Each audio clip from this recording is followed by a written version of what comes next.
Hello guys, welcome to our channel six alliance. Six alliance में आपका बहुत बहुत स्वागत है। और आज हम भारतीय संविधान की सीरीज़ के तहत है वो संसदीय समितियों के बारे में देखेंगे।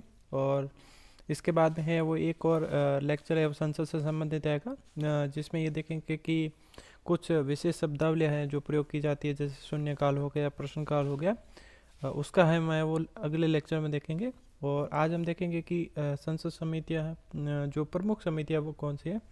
हालांकि समितियाँ तो बहुत सारी है, लेकिन जो क्वेश्चंस आएंगे वो प्रमुख प्रमुख समितियों से आएंगे। तो हम तीन प्रमुख समितियों के बारे में आज देखेंगे। और ये तीनों ही जो समिति होगी वो वित्तीय समितियों के तहत आएगी। और उससे पहले हम हल्का सा है वो इसका हिस्ट्री बैकग्राउंड देख लेते हैं कि कब है वो समितियों की है वो इनकी स्टार्टिंग हुई, भारतीय संविधान से पहले है वो इनका इतिहास क्या था, और संविधान का ये किस प्रकार से अभिन्न अंग बन गई है। तो इन चीज़ों के बारे में है वो देखेंगे। तो सबसे पहले अगर बात की जाए संसदीय समितियों की शुरुआत की बात की जाए, संसदीय समितियाँ अगर इनकी शुरुआत की बात की जाए तो सबसे पहले हम 1919 का देखेंगे, मॉन्टेग्यू चेम्सफोर्ड। 1919 का मॉन्टेग्यू चेम्सफोर्ड ये एक्ट आया था, मॉन्टेग्यू चेम्सफोर्ड। तो वहाँ पे है वो फर्स्ट टाइम इसकी है वो शुरुआत देख सकते हैं। वहाँ से इसकी है वो अगर आधारशिला देखे जाए तो उसी के तहत है वो शुरुआत मानी जा सकती है। हालांकि पहले से भी कुछ समिति होती है, जैसे हमारे समाज में देख सकते हैं उस हिसाब से। लेकिन अगर यहाँ पे संवैधानिक तौर पर देखा जाए तो जो शुरुआत हुई वो 1919 के मॉन्टेग्यू चेम्सफोर्ड से हुई है। और आज के टाइम में देखा जाए तो ये एक तरह से कह सकते हैं अभिन्न अंग बन गया है, अभिन्न अंग।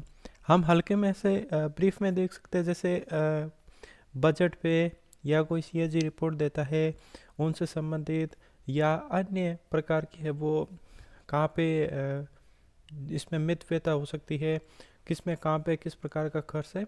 हालांकि इसकी जो एक चीज़ है वो ध्यान रखनी है, इसकी है वो परामर्शदायी यानी सलाहकारी है।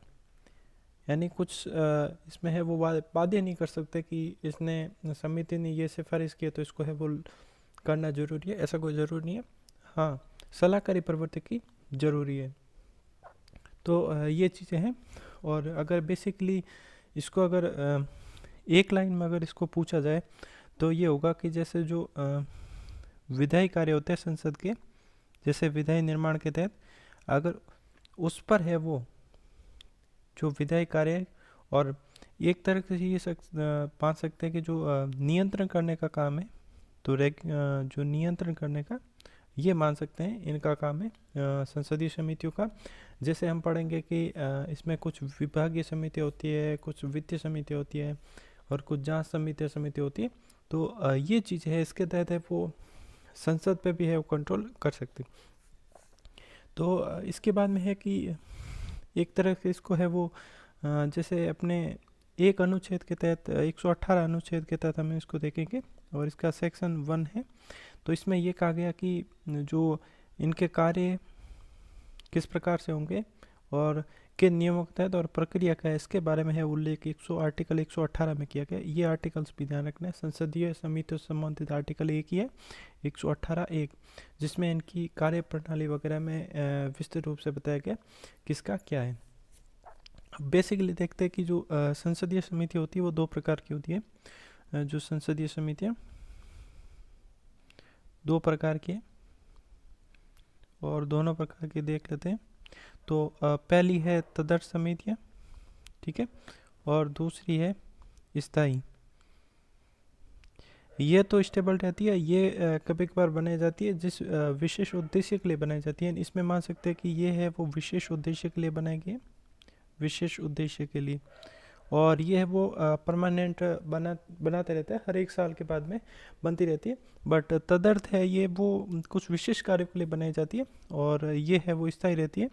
और इनका जब विशेष उद्देश्य जो है वो पूर्ण हो जाता है उसके बाद में ये समिति को है वो खत्म कर दिया जाता है। तो ये चीज़ होती है, इसमें ये फ़र्क है तदर्थ और स्थायी में। अब हम कुछ इम्पोर्टेंट समिति देखेंगे जिसके तहत है वो, लेकिन एक बार है वो पूरा डिविडेशन कर देते हैं कि टोटल अगर पूछ लिया जाता है कि समितियों में कितने प्रकार की समितियाँ हैं। तो अगर सबसे पहले बात की जाए तो आएगी विभागीय विभागीय समितियाँ। और उसके बाद में दूसरा बात की जाए तो वित्तीय समितियाँ, ये दूसरा प्रकार है। तीसरा हो जाएगी जो कुछ सदन की समितियाँ होती हैं, सदन की समितियाँ, ठीक है, ये दूसरा प्रकार है, तीसरा। और कुछ होती है जांच से संबंधित, ठीक है, और कुछ होती है सेवा से संबंधित, ये हो गया। और कुछ होती है सलाहकार से संबंधित, सलाहकारी। वैसे होती है सब सलाहकारी प्रवृत्ति के इसमें, क्योंकि और एक चीज़ ये ध्यान रखना है, जो अस्थायी के तहत हम मान सकते हैं जैसे तदर्थ हो गए, तो इसमें जो है प्रवर समिति, हमने पीछे भी पढ़ा था कि जब कोई बिल भेजा जाता है जो प्रस्तुत किया जाए, उसके बाद में है वो अगर कुछ और ज़्यादा उसको डिटेल में देखना होता है तो प्रवर समिति के पास है वो भेजा जाता है। तो ये प्रवर समिति है वो अस्थायी जो समिति है उसी के तहत आती है। तो ये मेन है विभागीय, वित्तीय, सदन की समितियाँ, जांच और सेवा और सलाहकारी। अब यहाँ पे है वो इसके अंदर से, हालांकि जो बड़े एग्जाम्स होते हैं उनमें अंदर से पूछ लिया जाता है डीपली, लेकिन जो मोस्ट इम्पोर्टेंट है उसको हम देखेंगे वित्तीय समितियों के तहत। वित्तीय समितियाँ यानी ये वित्त से संबंधित है, वो आंकलन करती है और उनका है वो रिपोर्ट प्रस्तुत करती है। तो सबसे पहले हम देखेंगे पहली है प्रांकलन समिति, पहली प्रांकलन समिति, और दूसरी है लोक लेखा समिति, ठीक है, और तीसरी इसमें है लोक उपक्रम समिति, लोक उपक्रम समिति। तो ये तीन इंपॉर्टेंट समिति है जिसमें क्वेश्चन अक्सर आते रहते हैं, प्रांकलन समिति, लोक लेखा और लोक उपक्रम समिति। तो बेसिकली इन चीज़ें ध्यान रखना है, और ज़्यादातर है क्वेश्चन इन्हीं में से बनते हैं। और एक इम्पॉर्टेंट क्वेश्चन ये होता है कि जो दो समितियों का है वो बेसिकली ध्यान रखना, एक आएगी नियम समिति और दूसरा आएगा कार्य मंत्रणा समिति। ये है वो दोनों पूछ लिया जाए कि किसके तहत आती है, तो ये सदन की समितियों के तहत आएगी। इस चीज़ को भी है वो ध्यान रखना है, सदन की समितियों के तहत आएगी, तो इसको भी थोड़ा सा ध्यान रखना है। बाकी मेन इंपॉर्टेंट प्राक्कलन हो गया, लोक लेखा और लोक उपक्रम समिति। अब हम इसको एक एक करके देख लेते हैं। सबसे पहले देखेंगे प्राक्कलन समिति। प्राक्कलन समिति, ठीक है। अब सबसे पहले इसके है वो मेंबर देखने होते हैं, और इनके है वो टोटल मेंबर है 30, ठीक है, और टोटल मेंबर 30 में से इसमें कोई भी, ये 30 के 30 है वो लोकसभा से है, राज्यसभा से इसमें कोई सदस्य नहीं होगा। ये चीज़ का है वो ध्यान रखना है, कभी भी क्वेश्चंस में वो कंफ्यूज कर सकता है। राज्यसभा का कोई सदस्य इसमें नहीं होता है, ठीक है। और सबसे पहले अगर इसकी है वो हिस्ट्री में देखा जाए तो सबसे पहले सिफारिश है वो 1950 के टाइम की गई थी, जो जॉन मथाई थे उनके द्वारा इससे संबंधित है वो प्रस्ताव रखा गया था इस बारे में कि इस प्रकार से वो कुछ संसदीय समिति है वो बनाई जानी चाहिए। तो ये इसमें देखा जाए कुछ चीज़ें है वो फैक्ट इसके ध्यान रखने हैं। जो इनके सदस्य होते हैं इनका चुनाव वैसे होता है आनुपातिक प्रतिनिधित्व प्रणाली से, ये तो बेसिक फैक्ट है, ठीक है। उसके बाद में टोटल लोकसभा के मेंबर आएंगे 30 के 30, राज्यसभा के कोई मेंबर शामिल होते हैं, ये फैक्ट है ध्यान रखना, क्योंकि कुछ समिति आती है जिसमें कुछ राज्यसभा सदस्य होते हैं, कुछ लोकसभा सदस्य होते हैं, वहाँ पे कन्फ्यूजन हो सकता है। और प्राक्कलन समिति का ध्यान रखना, ये सबसे बड़ी समिति है, सबसे बड़ी समिति, ठीक है, सबसे बड़ी समिति। बड़ी समिति किसमें? स्थायी वालों में, ये चीज़ भी है वो ध्यान रखनी है। अब इसका अगर पूछ लिया जाए कि जब ये स्टार्ट हुई थी उसमें कितने सदस्य थे, तो स्टार्ट हुई थी उसमें 25 सदस्य थे, लेकिन 5 सदस्य है वो बाद में इसके में बढ़ा दिए गए, उसके बाद अब सदस्य ये होता है। अब इसका है वो गठन कब किया जाता है, मान लीजिए ये है वो बजट प्रस्तुत किया गया, ठीक है, बजट के प्रस्तुत करने के बाद हमें इसमें है वो इसको है वो गठन किया जाता है, इसका बजट के बाद इसमें गठन किया जाता है। और बजट में जो प्रावधान रखे गए, बजट में जो प्रावधान रखे गए, मान लो सरकार ने है वो कोई नीति रखी है और इसके लिए है वो कुछ राशि रखी है, ठीक है, ये अनुमानित राशि रखी है, तो इसमें है वो ये समिति देखेगी कि इस नीति में जो नीति है उसके लिए जो राशि अलॉट की गई क्या वो सही है, मतलब जितनी ज़रूरत है उतनी है।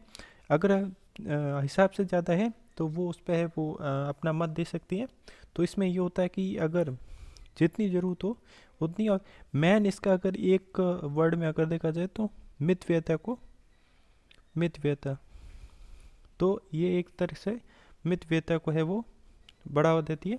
तो इस चीज़ को है वो ध्यान रखना है, ठीक है। तो एक तरह से इसको कह सकते हैं समीक्षा करना, समीक्षा करती है। और इस जो सरकार ने जो नीतियाँ तैयार की है, जितना खर्च के लिए किया गया है, जो भी किया गया उसके लिए उस पर है वो अपनी ये रिपोर्ट तैयार करके सौंप देती है। यहाँ पे ये चीज़ ध्यान रखनी है, ये रिपोर्ट है वो परामर्शकारी है, रिपोर्ट है वो परामर्शकारी है, बाध्यकारी ये रिपोर्ट नहीं है, ठीक है। ये रिपोर्ट है वो बाध्यकारी नहीं है, परामर्श से संबंधित है। और एक चीज़ इसमें है वो ध्यान रखना, जैसे इसमें 30 लोकसभा मेंबर होते हैं, इसमें कोई भी मंत्री है वो इसका सदस्य नहीं होगा, ठीक है। कोई भी मंत्री है वो इसका सदस्य नहीं होगा।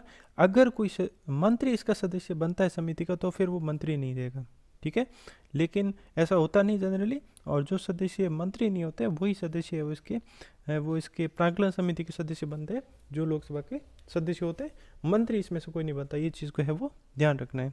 तो ये थी हमारे प्राक्कलन समिति, जो कि बजट के बाद में गठित की जाती है, बजट प्रस्तुत करने के बाद में। और इसमें बेसिकली है वो बजट का एक तरीके से कह सकते हैं ऑडिट करना या मूल्यांकन करना, और जो नीतियाँ कितनी हैं और उसमें नीतियों में जो राशि का प्रावधान किया गया, क्या वो राशि ज़्यादा तो नहीं है, जितना है वो उतना ठीक है। तो मेन इसका जो मोटो होता है मितव्ययता पर है वो जोर देना, कम से कम खर्च में और जितना हो सके उसमें है वो कौशलपूर्ण तरीके से उसको पूर्ण किया जा सके। अब हम देखते हैं लोक लेखा समिति, जो कि दूसरी सबसे इम्पोर्टेंट समिति है, लोक लेखा समिति। अब इसमें है वो सदस्य संख्या का ध्यान रखना है, यहाँ पे है वो सदस्य संख्या का ध्यान रखना है। टोटल यहाँ पे 22 सदस्य है, ठीक है। 22 सदस्य में अब देखते हैं लोकसभा से, और यहाँ पे है वो राज्यसभा से। लोकसभा से है वो 15 सदस्य, राज्यसभा से 7 सदस्य। यहाँ पे ध्यान रखना है, मैंने पिछले ये बताया था प्राक्कलन समिति में, वहाँ पे केवल लोकसभा के 30 सदस्य थे। शुरुआत में 25 थे, लेकिन 1956 के बाद में इनकी संख्या बढ़ाकर 30 कर दी गई थी, और वहाँ पे केवल और केवल लोकसभा के सदस्य थे। और यहाँ पे लोकसभा से 15 और राज्यसभा से है वो 7 सदस्य है वो इसमें शामिल होते हैं।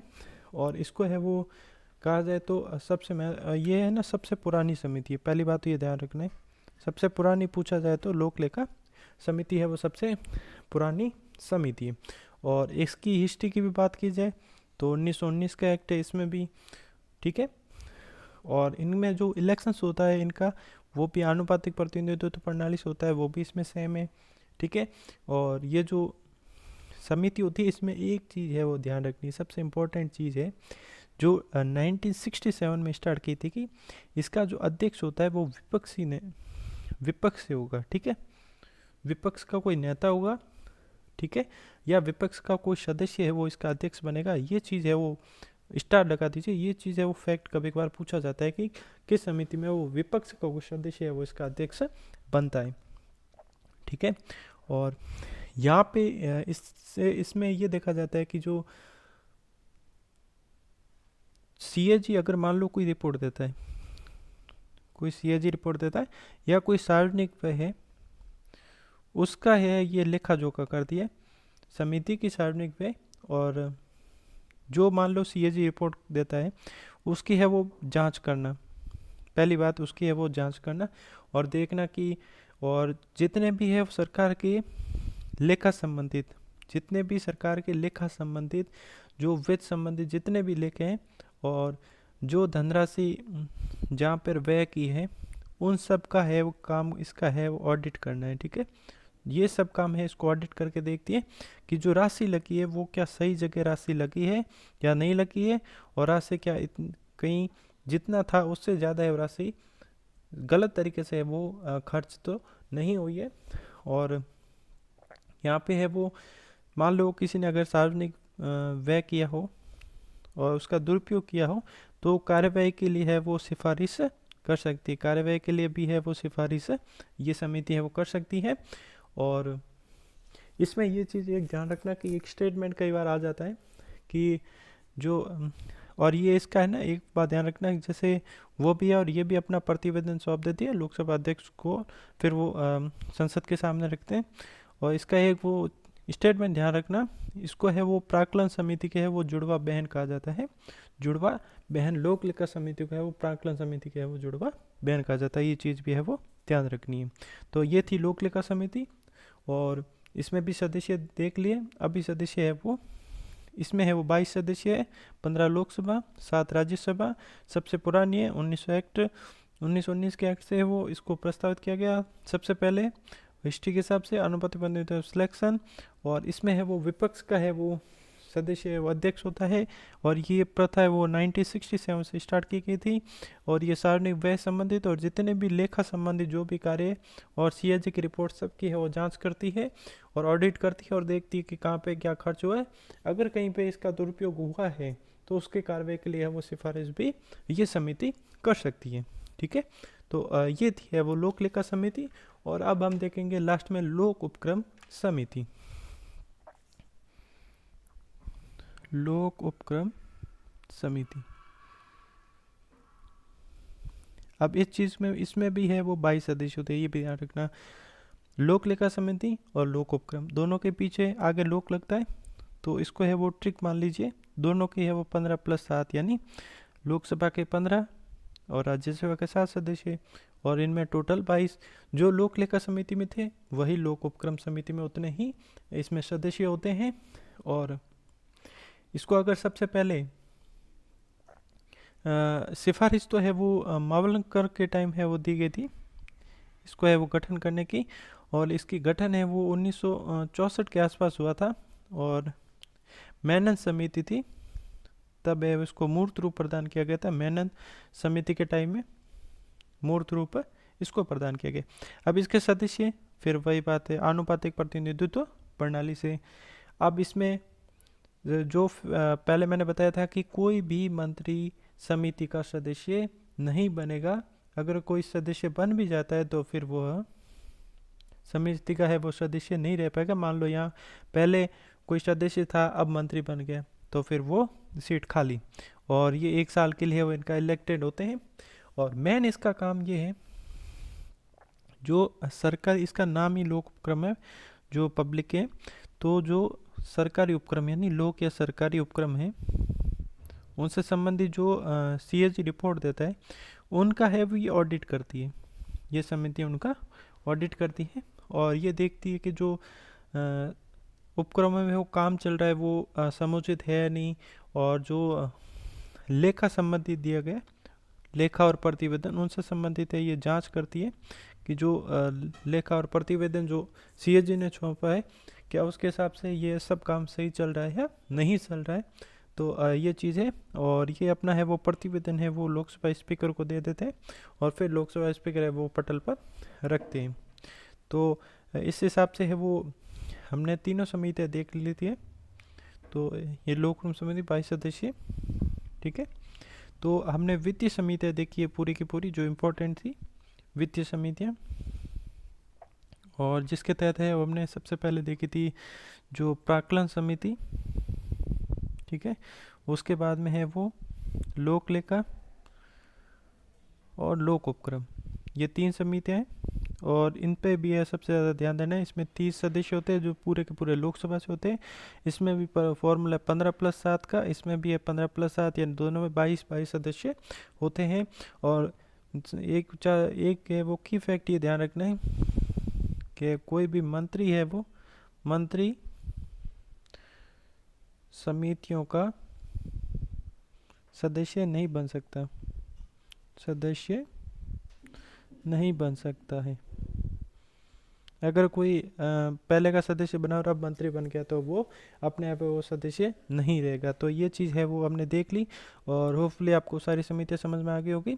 और अगर कोई भी डाउट है तो आप कमेंट बॉक्स में है वो मेंशन कर सकते हैं। Please do like share subscribe और यूट्यूब चैनल 6 अलायंस, और आप हमें इंस्टाग्राम पे फॉलो कर सकते हैं और फेसबुक पेज पे फॉलो कर सकते हैं और टेलीग्राम पे भी फॉलो कर सकते हैं। Thank you for watching.